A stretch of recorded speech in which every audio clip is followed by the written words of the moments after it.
You know, I'm right. The podcast that uncovers the origin stories of some of the biggest names in media, sports, and entertainment.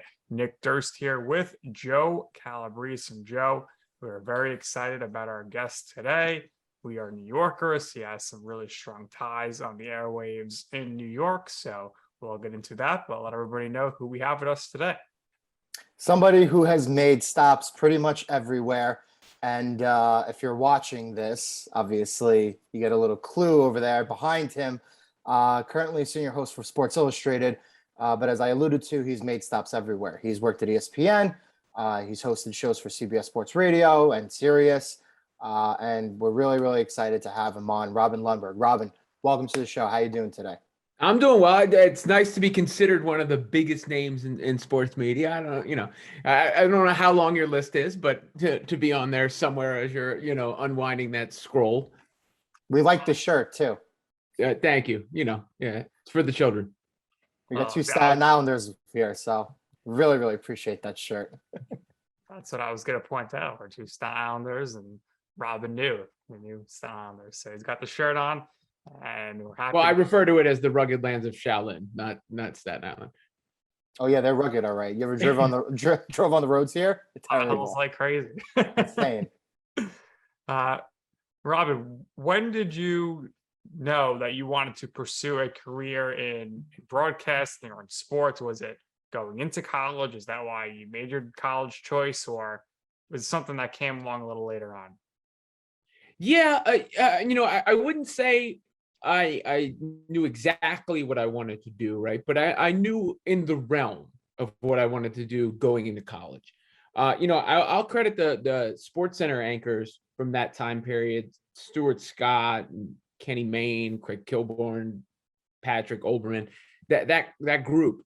They made it cool, right? They made that feel cool. So I did go to University of Maryland because of the journalism program and because of the big sports school. I just felt like that was the right push in that direction, or the right move for me, being in Maryland at the time and in trying to pursue that career. I wasn't sure exactly what I was going for, but I knew the realm there. And when I was at Maryland, I was at the student radio station. I worked my way up there until I was doing football and basketball. And I guess that looked good on my resume, which led to an internship with Around the Horn.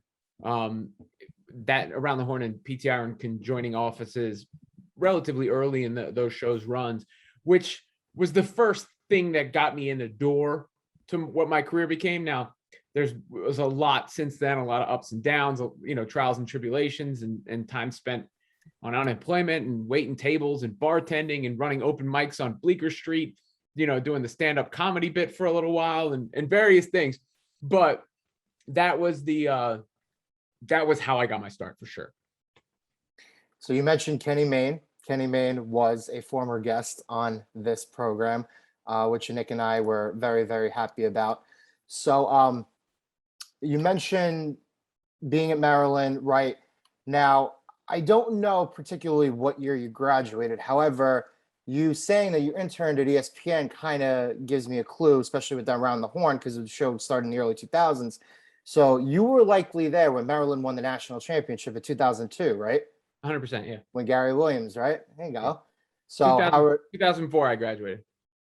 Okay, well, I wasn't going to make you answer the question, but kind of gives a rough idea. So you were interned at ESPN for Around the Horn.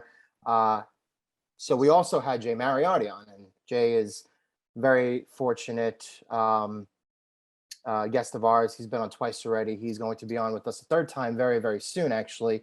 So you started there, did some Around the Horn stuff, right? So what was it like working on a program like that, where you had a lot of people, a lot of sports writers from around the country, kind of making it work as it did? It kind of got popular really, really quickly, became a staple with that, and pardon the interruption.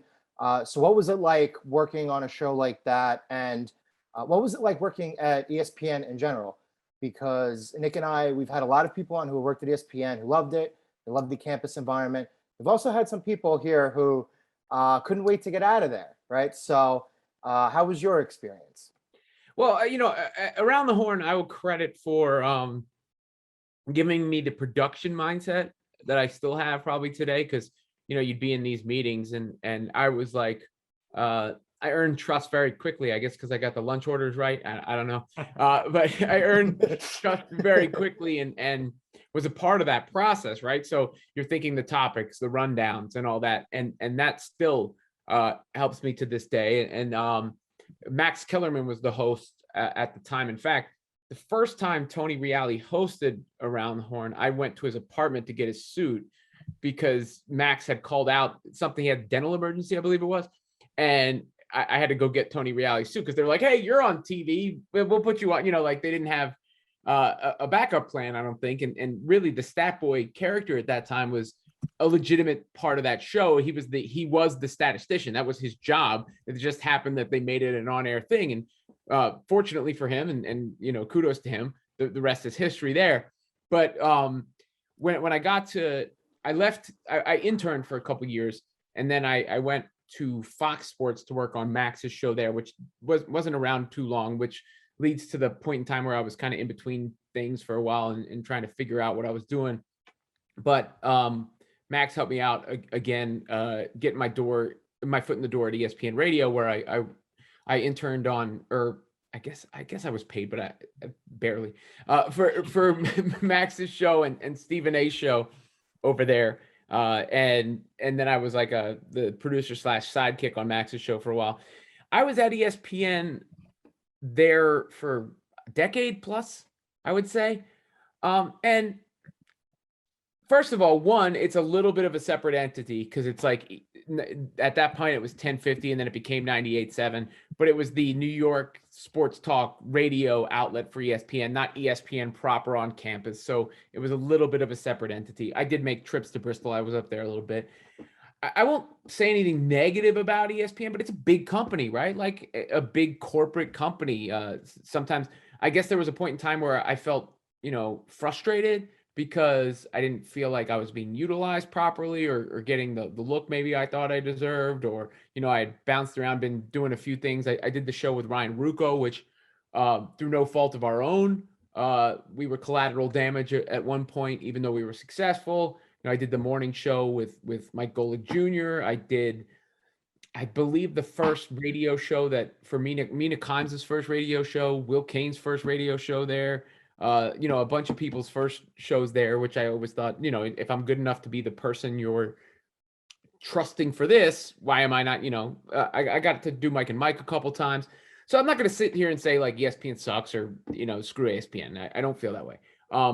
Maybe I did it, at the worst moment, and when the tenure ended in that, but looking back on it, big picture, but it's like, it's like any place. They have their, you have your politics, you have your, favoritism, you have your big bureaucracy that's tough to cut through. And it made a name for me, right? Being there helped make a name for me, helped launch my career. So I'm thankful for that. At the same time, I've been just fine without ESPN as well. So I always said, as far as ESPN Radio is concerned, the 1050 days was actually when you had like really such great talent on air there. You were there, of course, Ryan, Jody Mack, and Brandon Tierney, Stephen A. And it was just the lack of a signal that kind of hurt ESPN there. And we could talk about ESPN Radio all day if we wanted to. But I'm curious with you there. You mentioned it. Max was always good to you. He kind of brought you on as his sidekick after you producing for him and Stephen A. What was the process like for you to either talk to the program director or whoever it may be to get that first shift of your own or hosting a show? So many people we've spoken to on our show, they kind of have a similar route as you did. And then it's like, hey, here comes Thanksgiving. They're like, give me that shift, I'll fill in or something. Just what was that process like for you to get that first show of your own? It wasn't easy for me. It wasn't like that. So when we were doing Max's show, I kind of feel like I would say we were sort of, let's say, Le Batard-esque before that. We did like a killer animal tournament around the NCAA tournament and had Jack Hanna on to give expert analysis. We built superhero football teams and all that stuff. And we used to get yelled at for it. And Max was not one to speak to hold his tongue, especially at that time. He was a little younger then, and I was the producer, so I was the easy one to yell at. So I was always in the principal's office, and like nowadays, I think that sort of stuff is celebrated. Obviously, you've seen it's been successful, but I think we were a little ahead of our time, to be quite honest with you, at that point. And it put me in like this stigma where I was like the bad kid. But maybe I was a little cocky or whatnot, but I've never tried to cause trouble in my life, right? Like I got straight A's when I was growing up. And I until there was a management shift there. And then when the management shift happened, I was producing Ryan Rucco's show early in the morning. I mean, there was some other stuff that happened, but this is the Cliff's Notes version. Early in the 5 a.m. And I created segments that got myself on air. And then the Dave Roberts, who was in charge at that time, still high up at ESPN, liked, I guess, our chemistry, and it sort of organically became a 2-person show. I may have done solo shows before then. I can't remember the first solo show I did, but nevertheless, the winds of change blow and people ebb and flow. And I remember when that show ended, and really that show ended because Stephen A came back to the network. And this is not Stephen A's fault. I don't begrudge him for this. It's not his fault. He came back and they had him on at nights, but of course they were never going to keep him on at nights. So they needed to put him somewhere. And we had probably the weakest contractual situation at the time, or we're the easiest to move. And I guess I was still always viewed as like the second Ryan's gone on to have a tremendously successful career and is realizing his dreams, really, because he always wanted to be a play-by-play announcer. So he's doing that. But Ryan was teamed up with Stephen A for a short period of time, and I was kind of put off into limbo. And I went to get married at that time, and I didn't know what was going to happen.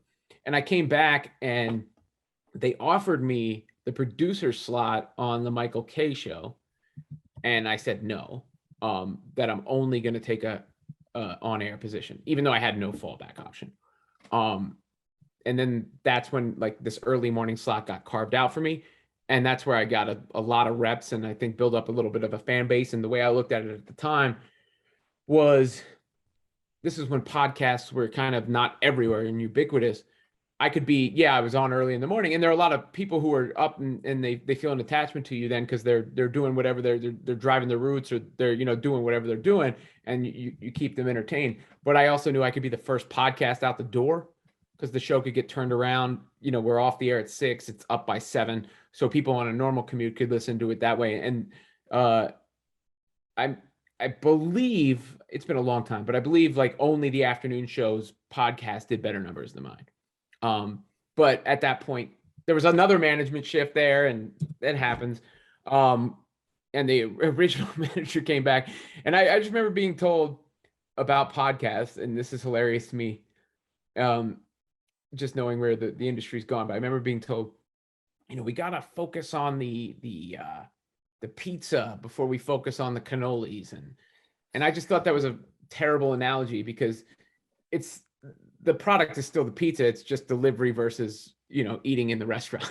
It's the method of delivery. And that's, but more or less, that's how and especially when you start doing those shifts and you're doing all periods of the night and you're doing it solo, once you can do that, you can do anything, and that's how I got my reps and got myself in. But it wasn't simply like, no, I'm taking this one shift. It was kind of creating a role for myself, keeping my head up, sticking it through some tough times, and keeping on. Turning down the Michael Kay stuff, that's a very big job, I guess, to turn down. And judging by what you've said to us so far, it just seems like you keep banking on yourself and betting on yourself, and evidently that's worked for you, because you are where you are right now. Nick and I asked this question a lot. The grind is different when you do stuff in the morning as opposed to doing stuff in the middle of the day, as opposed to doing stuff at night, right? So what time did you prefer? And was there ever a time where like your schedule was hectic or stuff became increasingly harder to do? Yeah, I mean, there was a time where I was doing that early morning shift 5 days a week, and SNY Friday nights, and local ESPN Radio Saturday mornings, and national ESPN Radio Saturday nights. That was rough. Look, there was a time not that long ago even where I was, and I'm forever thankful for the Saturday morning show I did on CBS Sports Radio, which I did for 4 years or so. And it was one of the hardest decisions of my career to let that go when I did. But when you work 6 days a week, your entire life, essentially, eventually, it catches up with you and not only wears you down, but like I felt like the creative, I was like, all right, trying to get to the finish line every week, rather than being creatively inspired. And then I got the family and all that too, which of course factors in. So it's sometimes, like I question it sometimes, not that specific thing, but just in general, the decisions you make and look back, what if I done this differently, blah, blah, blah. As far as schedules go, the early morning one, it originally was 3 a.m. It eventually became 4 a.m. But that changes your perspective on what early is, right? Because I did that for like 5 years, and I split my sleep into shifts. I would sleep like basically 2 long naps, right? Like a day. And now I'm on, my schedule at SI is much more favorable, like as far as like, it's still, I start pretty early for most people, but it doesn't feel early for me anymore. And it allows me to get out earlier in the afternoon, spend time with the kids and all that. And I've been doing, scheduling gives me anxiety, but it's something you got to do in this business, because I'm doing a bunch of stuff for Sirius lately as well too. But I don't know, that answered your question, right? I think. Sure. Oh yeah. Now with the Oh, yeah. scheduling, and this is what I always like to ask the people who have done morning shows, I want to know what your eating schedule is like. Are you getting up, and because I can't imagine getting up at 2 a.m. and being hungry to eat, and then your show's ending and you've been up for a long time at 8 o'clock, 9 o'clock in the morning. Are you going for breakfast food, or are you going to have lunch? And how did that factor in with your Yeah, at that point in time, I remember I would stop at the bodega across the street, or the deli across the street, and get food on my way in, because I was like biking. I was taking city bikes in, and I would grab like a wrap and eat that, and then I would take my son Raj when he was a baby. When I got home, I would take him to Gymboree and take him for breakfast we'd eat before I went to sleep. Now my eating schedule is a little weird too, because I've been doing like intermittent fasting. Drop a few lbs, and like for instance, today I didn't eat till 3 p.m. and yesterday I didn't eat till 5 p.m. So because that's what I was doing. McAfee show, it starts at noon, and I was so busy before then at SI, making sure I did everything I need to do there and getting other stuff ahead of other stuff, that by the time I even could like think about eating, it was almost noon. And then I'm like, no, I can make it. Once I get on the air, I won't be hungry, and I can make it through till 3. So but as far as the early morning schedule, that's what I did. I ate right before I got into work and right after I left work, and then probably again, around normal dinner time. So you mentioned CBS Sports Radio before, so I want to talk about your time now after ESPN. Did some work with CBS Sports Radio, hosted the show, was on Saturday mornings, and then you were also a podcast host. You came and you worked with the New York Post. So talk about how those opportunities were presented to you, and how you eventually jumped on them and took advantage. Yeah, the CBS Sports one, it's funny because Maggie Gray, who is doing the afternoons on CBS Sports Radio now, I believe, she after my time with ESPN ended, she reached out to me because she had listened to my radio show. And that's what led to my audition with SI, what I now know is an audition. The first day I came over dressed.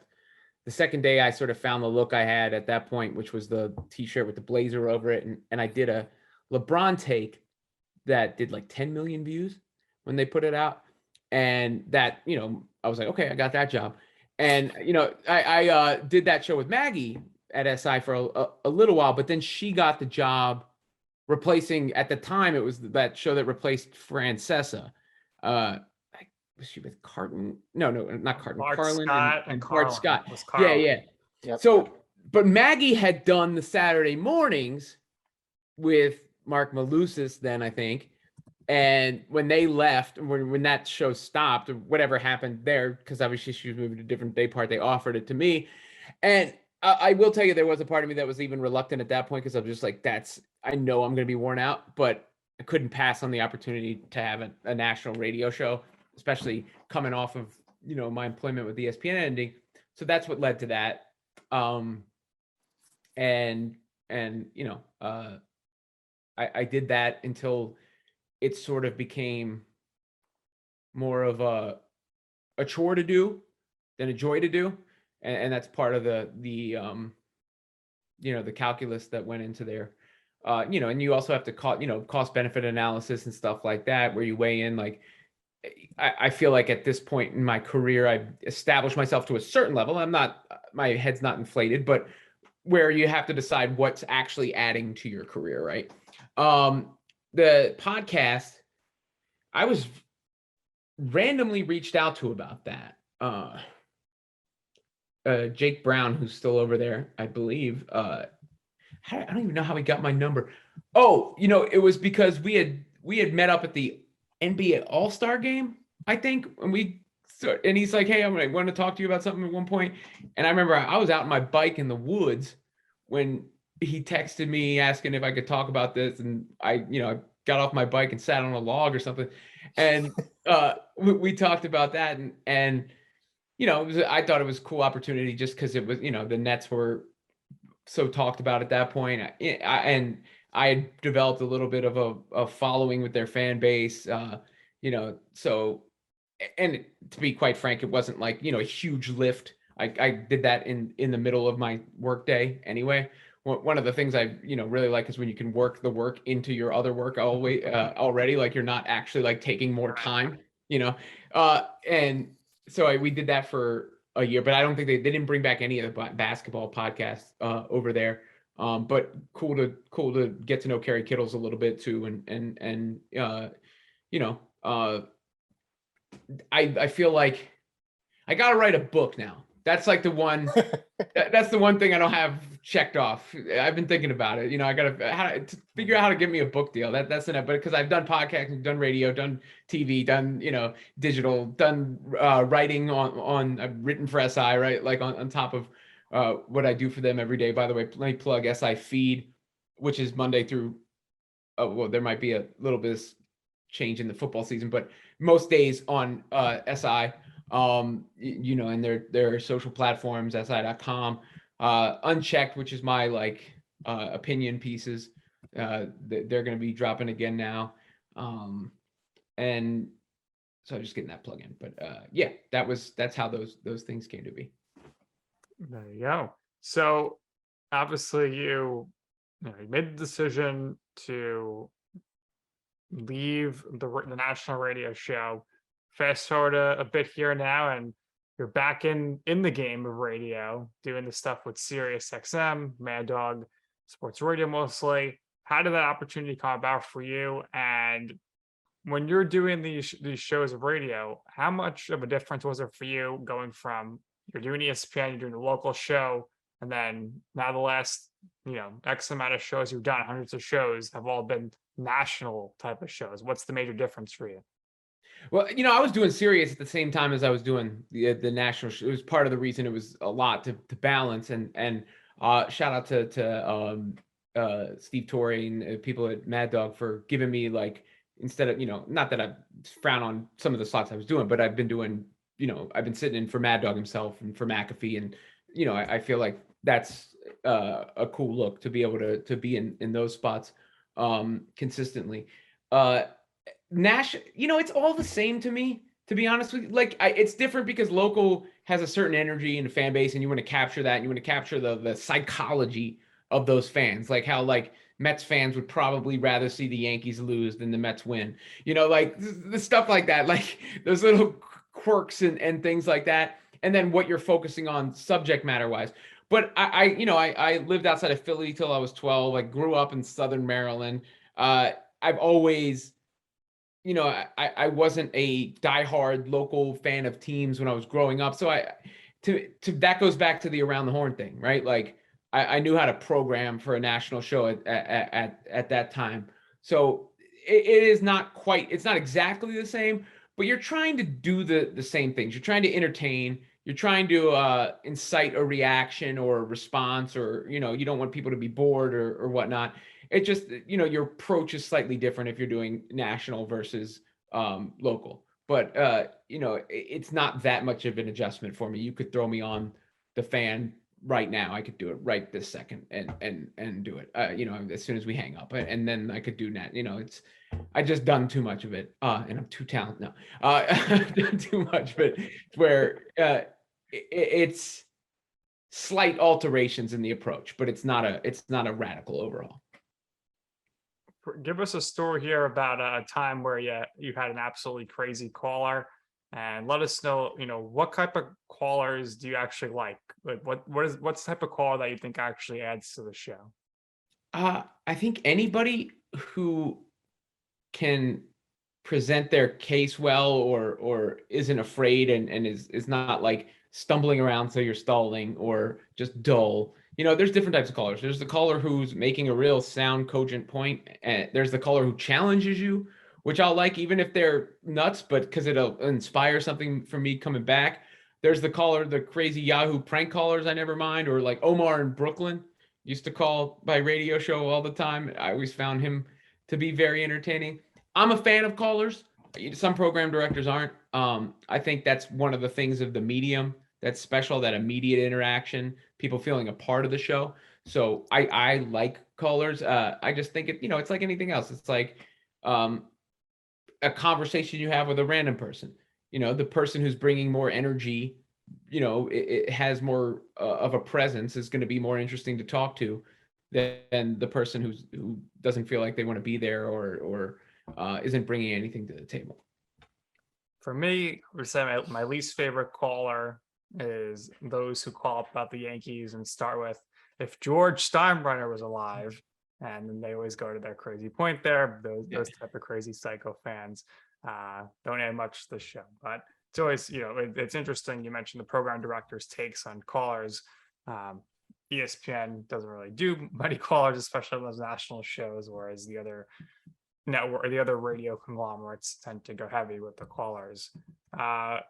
So you mentioned already how you ended up with Sports Illustrated thanks to Maggie Gray. She ends up, leaving Sports Illustrated, and then for you, was there any concern there, or were you like, this is great, I'm gonna be the main person here now with her doing the radio full time? I thought we had a good thing going between the two of us, so there was some disappointment in that regard, but I'm never begrudging anyone to go seek an opportunity. I'm always happy for anyone who seeks an opportunity. So it wasn't like that. It just was like, oh, I had thought this was a thing, and then it wasn't. But at the same time, I knew I was in good standing there. So I knew I was going to be the star of the show at that point, rather than, and they were going to be finding my partner rather than me being her partner, right? So there was some of that, but there's also an ownership shift in that company.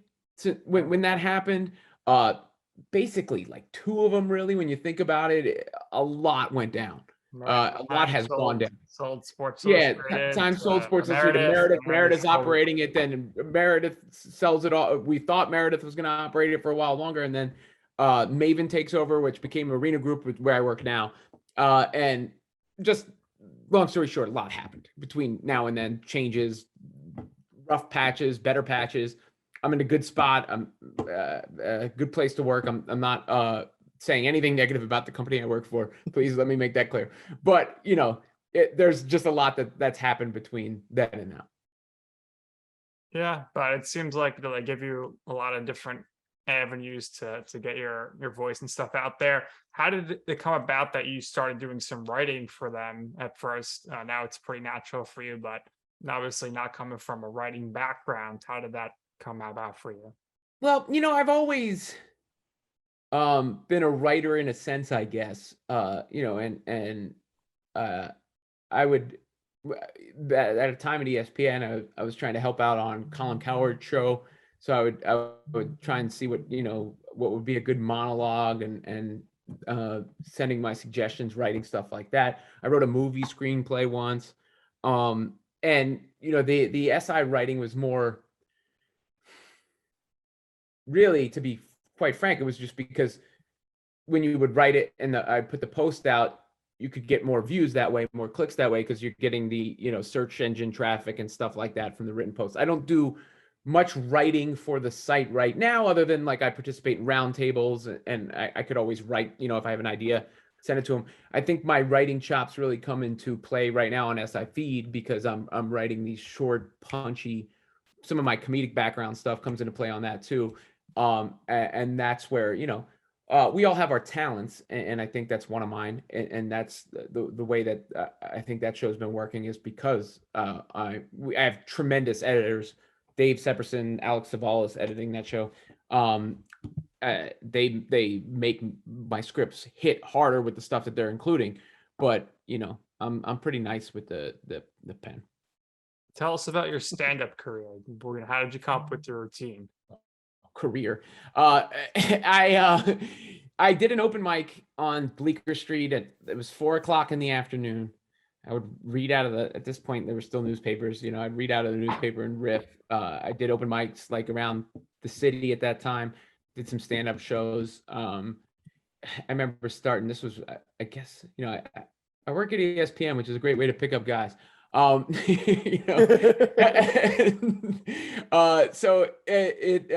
you try to base comedy on your real feelings and your real, like, if I go back and watch, I'm in a different space now than I was then.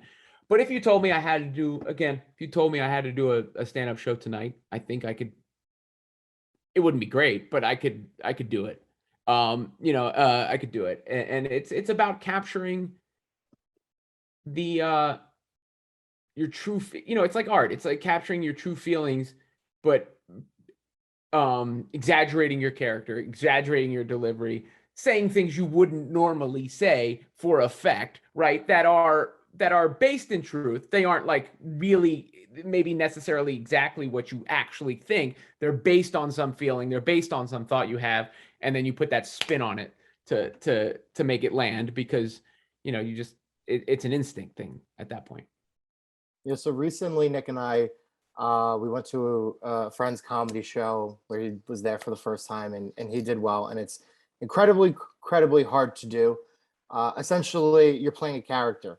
We all are playing characters to a certain degree. So for somebody who's actually been up there, handled the mic, been out in front of a crowd, done it, gotten the jitters and the butterflies out, within the next couple of years here, let's say like you really, really, really like blow up to the point where it's like somebody comes to you and says, you know what, like maybe you should go back on stage. Maybe you could really, really make a lot of money with this. Would you ever consider changing careers or no? You never know what's going to come, right? I would never say no to anything. I want to do what's best for me, for my family, for my happiness. I'll say this, and I think anyone who's watching this now has probably gotten a pretty good idea of this by now. I feel like I'm pretty well prepared for, when you've done stand-up and you've done solo radio, those are probably the two hardest things to do. Like doing some of these video segments that do like, oh, you got to talk for 90 seconds, whatever, like in soundbite form, or TV, like when you do TV, it's like a segment, like, when it's ending, it's very structured in that way. TV is. Digital's a little different because it can go as long as you want. Podcasts are a little different, obviously, because it's a very long form, like we're doing right now, allows you to speak extemporaneously. But I do feel like there's nothing I'm afraid of. And there's nothing that I am not at least in some degree prepared for. So tell us about your time with SNY, or really just how that opportunity came about for you. That was kind of your first foray there into doing television. So was there, sounds like there was no adjustment period for you at all, but what was that like? Yeah, it was a long time ago. I used to do mostly Friday nights, but I do other spots for them. I don't know if it was, Brad Como, who might still be there, was one of the people on Around the Horn when I was on Around the Horn. I can't remember exactly how it started, to be frank with you. But, it was something that I did, and another one of those things that gave me experience. But I still didn't even read off a teleprompter till that LeBron take at SI. That was the first time I ever read off a teleprompter, one take. But it started with a Jay-Z line, and everybody knows me, knows I'm a big Jay-Z fan. So it was, Hove got flow, but he's no big in Pac, but he's close. How am I supposed to win when they got me chasing ghosts?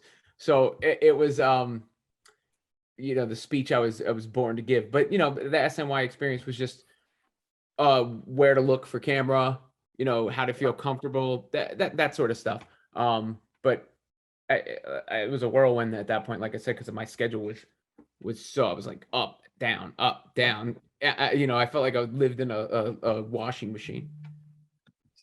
Tell us some of your favorite people you've gotten to interview, and then give us someone who you've never interviewed but would love to interview. I have a feeling I know where this is going. Well, I just interviewed Tom Brady, which is cool. You don't get much bigger star power than that. I just had that little back and forth with Kevin Durant on Twitter. I don't know if you guys saw that. That was pretty cool.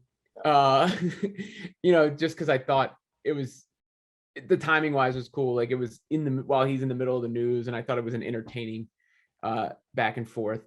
The Rock I've interviewed. I'm trying to think who are some of my favorite interviews.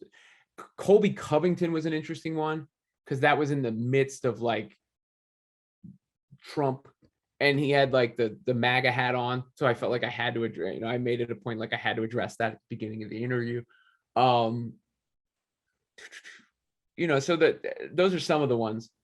Who have I not interviewed that I would like to interview? Well, I mean, like Jay, LeBron, any of these start, but I'm trying to think of one that's not as Ray Allen was a really good one, because there was a question I always wanted to ask him, and I asked him, and the answer wound up going viral, which was, what does he say to people who say he saved LeBron's career? Always good when you can go viral. Yeah. Yeah, that's off the top of my head. I'm trying to, who would be a really, I like to interview people who are interesting, good talkers, smart, you never know who that might be. That could be really, a fascinating interview. And it doesn't necessarily have to be just like somebody I'm a fan of, right? Like, LeBron's talks all the time. He's an awesome basketball player, but I'm not like, it would be cool, don't get me wrong, but it's not like, oh my God, I'd be hanging on his every word. Like there are certain people, sometimes you might want to go behind the scenes, like with an executive or something, and find out things you didn't know, or somebody who's Andrew Luck, why did you retire early, or Jeremy Lin, like Linsanity and things like. So you have to tailor it to that's part of the job of being an interviewer, is asking the questions that are relevant to that guest, listening to what they're saying, and then interjecting or spinning follow-ups that you think can elicit interesting answers from the subject. Absolutely, certainly key for sure. What would you say in your life or your career was your I'm right moment? So what I mean by that is a time where you wanted to do something, you asked somebody for advice, they say, Robin, don't do this. It's a bad idea. I don't think it's going to work out. And you said, you know what? I'm going to do this anyway. And ultimately, we will see why it is that I'm right. Yeah, I think I've gone over some of them here, when I was asked about producing, and I said I'm only going to take an on-air role. That's one. When I was done at ESPN, I somehow in that, I captured this wave of confidence at that point in time where I was like, nothing's going to stop me. And that led to that, I do speak of that LeBron take. And then, like I said, some of this summer has been good. When you have the Tom Brady thing and the Kevin Durant thing, and within the matter of a few weeks, it helps your confidence. I'm not going to lie, like it helps. You go, all right, yes, I belong here, right? Like I belong here. I'm here. I'm standing on my own too. Robin, we thank you for your time. We really appreciate it. What we do here is we always give our guests the last words, and this is the part where I tell you if there's anything else you would like to share or promote. However, you plugged SI before. You've already promoted yourself a lot. So if you want to promote yourself again, you're more than welcome to. But again, so we give our guests the last word. So again, if there's anything else you would like to share, we had a lot of fun doing this with us. Keep in touch. I'm jealous that you got to interview The Rock. The Rock is my number one person that I would always want to meet in person or interview. I think Nick would probably agree. Who's our favorite wrestler. So, but if there's anything else you would like to share, by all means, go ahead. And thanks again for doing this with us. No, I think I said what I got to say. I did tell The Rock I would kick out of the people's elbow. Good. I mean, it's a pretty basic move. It's like Hogan's leg drop, but you know, it's when somebody's super doing it, it looks more effective, right? Yep, absolutely. All right, that's going to do it here for this episode. You know I'm right, Robin. Thank you for our time. So for our very special guest, Robin Lundberg, coach Joe Calabrese, I'm Nick Durst, and this has been You Know I'm Right.